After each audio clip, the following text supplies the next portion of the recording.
Hello everyone, my name is Sharon, also known as Sagefira, and welcome back to my playthrough of I Was a Teenage Exocolonist, recorded live over on Twitch.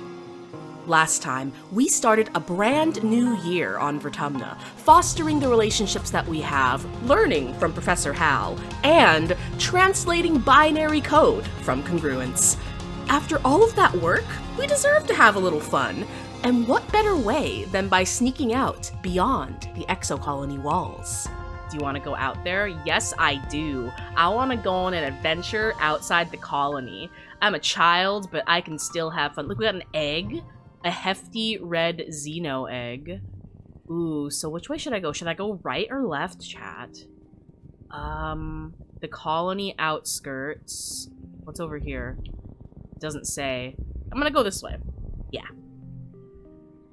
This planet is full of all sorts of bugs, little wrigglers, hopping beetles, shining creepers, and snaily things. Oh my. You crouch in the long grasses and explore a square meter in great detail. There's so much to see. You don't even know what any of these things are. They might not even have names yet. Let's go. Should we touch one or watch? I want to watch. Let's watch them. You stare with big eyes at the wonders of the natural world. Yay! We got some perception, which we love. And we're getting a bunch of things to harvest. So last time we went this way. Let's go this way. You spot a suspiciously regular mound of dirt. Maybe something is buried there. Could be dangerous though. Poke it with a stick. You cautiously break off a branch and prod the suspicious mound, watching closely for signs of movement. You poke further and discover it's just a regular pile of dirt. Good job, Sage. You did the thing. I'm so proud of you. Let's see. Maybe this way? You let your mind wander as you're walking and bumble straight into a field of gelatinous blob grass. Totally transparent, the sticky fronds are hard to see, but even harder to ignore, especially once they start glomming on your boots and slowing you down. It's like trudging through thick mud. You stubbornly decide to keep going, paying close attention to the visible signs of this blob grass field. And there aren't many, just an absence of other vegetation. Let's look for a path through the field, using our keen eyes, our keen perceptive sight. Let us do this. I'll start with that. Then we'll do that. Perfect! That worked out really well, actually. And then see how well we can do here. So let's actually move this over here, move that here, then this will pair with this, and like so. Beautiful! And then we should get +1 skill because of our, because we're doing a physical challenge. So crossing our oh, I didn't do very well. But hey, I got +6 perception. I'll take it. There it is. You can hop along from that rock to that fallen log, then climb over those old pieces of surveying equipment. You get through the villainous blob grass. You spend a bunch of time on it, though, and it takes some tricky balancing. It's tiring. Rough. Alright, now we are exploring. We are seeing things. We've got another egg. We've got Dice over here. Hello, buddy. You spot Dice sitting in a clearing, but not before he sees you first. Instead of sneaking away as usual, he stays still as you approach. Like it's totally natural that he'd be sitting in the middle of the jungle, so far away from the colony walls. Now that you think about it, you're a little glad to see him. You are so far away that you can't see the walls anymore, and it's really weird out here, and it's getting late. Dice stares unblinkingly at you as you approach. "Hi, Sagefira," is all he says. Your sister's worried about you, you know. He rolls his eyes and huffs. "Tangent?" he replies incredulously. "I doubt it. She only worries about her schoolwork. She doesn't really care. How about I show you something cool, and sneaking out will be our secret, okay?" He jumps up and walks a little way into the trees. You follow. Just a few minutes away, The ground drops off and a large stone outcropping juts out over a cliff face. Dice walks right to the edge without slowing. It's a long way down. Come on, he says. Let's go, let's be brave. I got this. I'm gonna puff up my chest and everything's gonna be okay. Alright, this isn't the best. We'll just do that to start with. Not the best. Not the best. When we do that.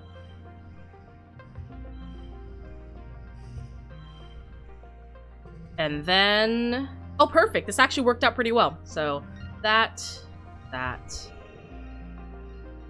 Here we go, and...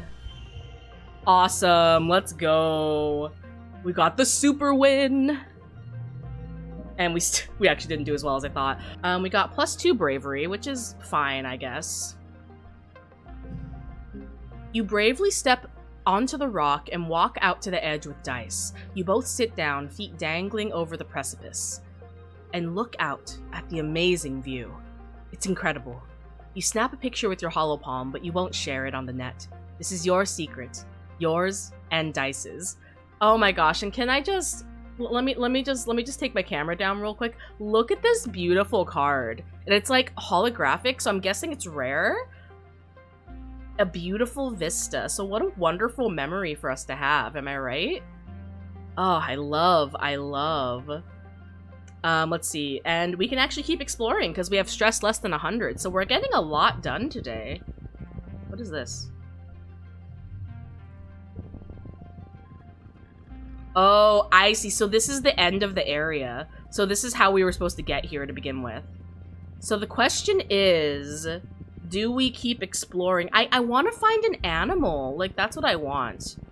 I'll go for a little bit longer out here. You come across a cluster of mush trees. They're not fully grown yet, but they're still pretty big. It might be good to harvest them before they get all gross and mushy during rainy season. If you were older, you could probably cut them down and get some kudos for them. Give them a friendly pat. You like the mush trees. You give one a pat and are surprised when it moves under your hand. It's not the tree, though, but a camouflaged creature lying across the trunk. It's small and looks a little like an octopus, or a starfish. Lots of long legs wrapped around the tree like it's giving it a hug. Oh, cute. And we got some animal skill from that, which is what I wanted. Because I'm trying to get my animal skill because I want to work with my dad. A stream cuts through the path here. There must usually be stepping stones across it, but the water's too high to cross safely. We're brave, let's do this. So strong, so brave. So I wonder how the matching works on these cards, on these diamond cards. Are they like wild cards, or how does that work? I suppose we will find out. Let's go ahead and do this to start with. Okay, beautiful, beautiful, beautiful. So let's do that. Okay, yeah, so it looks like these iridescent cards are wild cards, because this is matching the yellow, even though it doesn't actually match. So that's pretty neat, that's pretty neat, I gotta say. It's quite nice, quite nice. Beautiful. We lost the kudos, but we got some bravery. I mean, that's fine. You bravely fall in and get wet. You flounder towards the other side, soaked but victorious. Cute. All right. There we go. This is what I wanted. I wanted to interact with an animal. All right. Nobody panic. Nobody panic. Everything's gonna be okay. Manifest for me. This is gonna go well. This is gonna go perfectly. We're gonna make a friend. Okay. There in the clearing, the most majestic creature you've ever seen. It's like a unicorn from your dad's storybooks, but with leathery reptile skin that shines when the light hits it. It moves so softly, like it doesn't even disturb the ground. It could be dangerous, but you want to see what it does. I want to be as quiet as possible. Alright, everyone. Shh, everyone be very, very quiet. You've got to be very quiet and be safe. Be as safe as possible. Alright. So let's do this, I suppose. What if I do this? So if I leave it at this, I get... Oh, that's actually pretty good. It put us up to 12. Yeah, we'll leave it like that. And then at this point, we can just do this. And then we'll just pop these in. Actually, oh, I got it, chat. I got it. I have the brain. The brain is working slowly. So if I do that, we're at 13. If I put it in, we're at 18. So I'm definitely gonna, I guess, yeah. So actually leaving this card out is actually better. You know, it's fine. We're making it work. But look how high our perception is now. Our perception's at 32. Let's go. As you settle in to watch it from behind a strand of mush trees, the Unisaur looks up towards you, startled by your movement. You try to hold perfectly still and quiet your breathing. It's called a Unisaur, so it's like a unicorn dinosaur. That is adorable. After a tense moment, it goes back to its business. First, it sniffs out a good tree and rubs the scent glands in its neck against it thoroughly. Then it pees, like a crystal waterfall on a rock. Everything it does seems magical. You quietly take a picture with your hollow palm, but you know you can't share it or you get caught for sneaking out. It's actually really cute, and I kind of like that it has like little arms to help it like grasp things. Next, it sharpens its horn against the rock, which is scored with marks from having done this before. This must be its favorite sharpening rock. You notice the bulge in its stomach. It must have had a huge meal recently. Eventually, it curls up for a nap, and you quietly sneak away.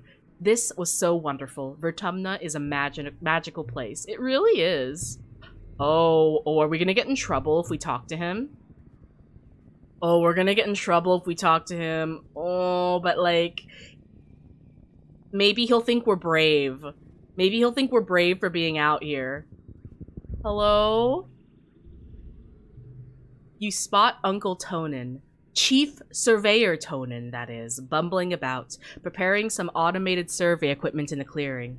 He's very cautious, jumpy even, but he's making a lot of noise. Every few minutes he'll pause to listen and check his surroundings, then go back to banging away.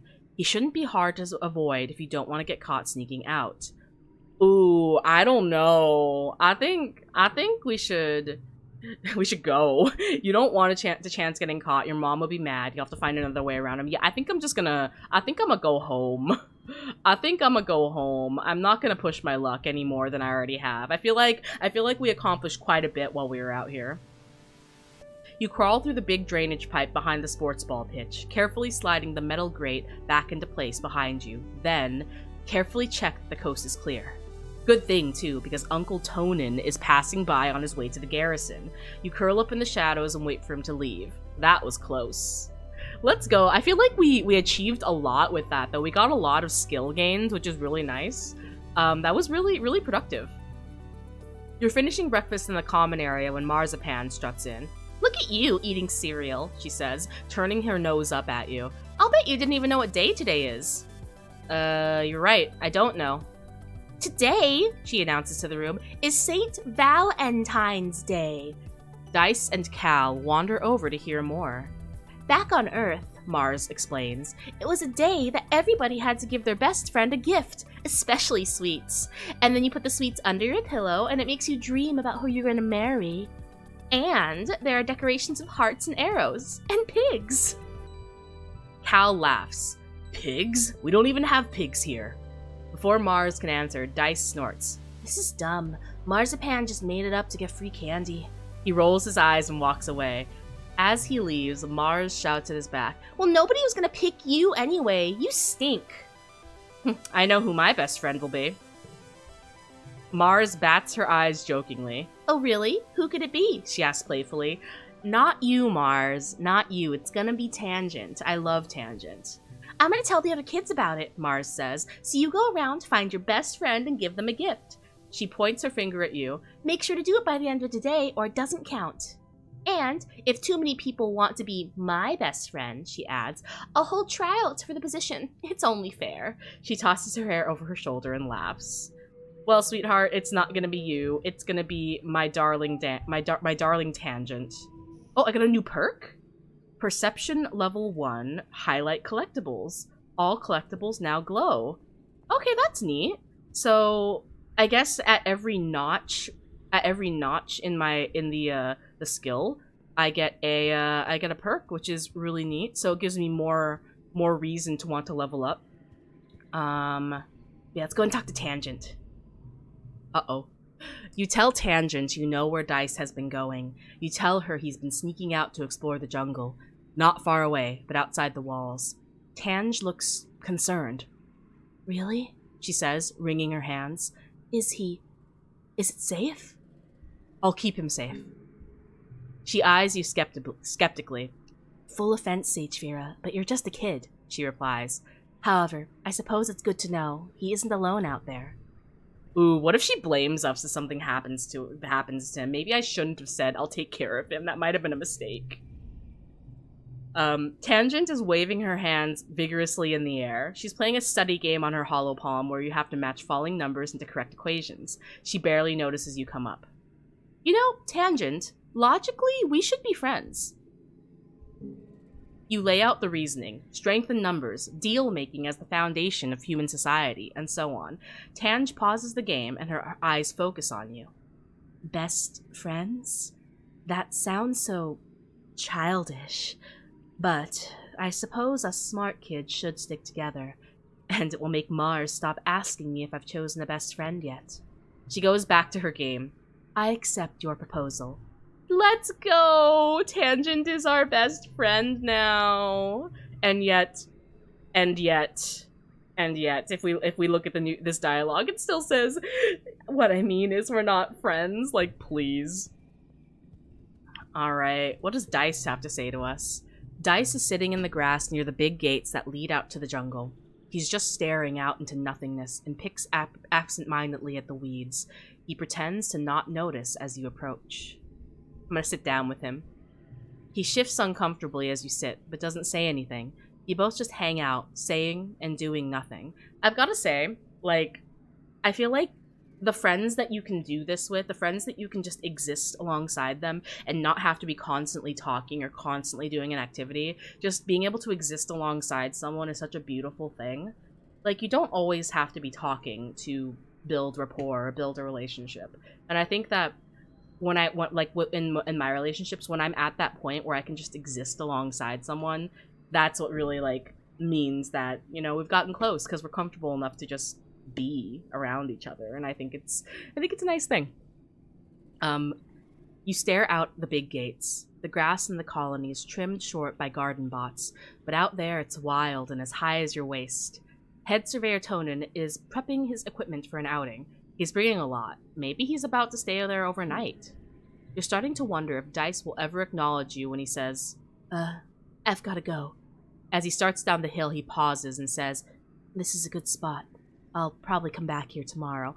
Oh, so Dice feels the same way. He feels like we bonded. He feels like we bonded in the silence.